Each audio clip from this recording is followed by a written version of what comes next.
മഹാനായ Ibn Abbas റളിയല്ലാഹു അൻഹു ലൈലത്തുൽ ഖദർ 27-ാം രാവിലാണെന്ന് ഖണ്ഡിതമായ അഭിപ്രായം പറഞ്ഞിട്ടുണ്ടായിരുന്നു. തെളിവ് പറഞ്ഞത് ഇന്നാ അൻസൽനാഹു എന്ന സൂറയിലെ 30 വാക്കുകളാണ്.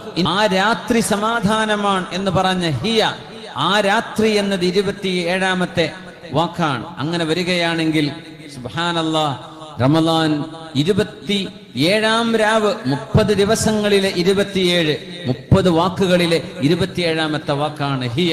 അതുകൊണ്ട് ലൈലത്തുൽ ഖദറിന്റെ സാധ്യത ഏറ്റവും കൂടുതൽ 27-ാം രാവിനാണെന്ന് മഹാനായ റഈസുൽ മുഫസ്സിരീൻ ഇബ്നു അബ്ബാസ് റളിയല്ലാഹു അൻഹുമാ.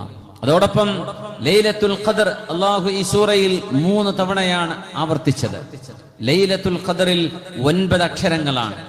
ലൈലത്തുൽ ഖദർ എന്ന വാക്ക് അല്ലാഹു ആരംഭിച്ചത് 3 തവണയാണ്. 3 × 9 27 ആണ്. അങ്ങനെയും ഇത് 27ന്റെ സാധ്യത ഏറെ.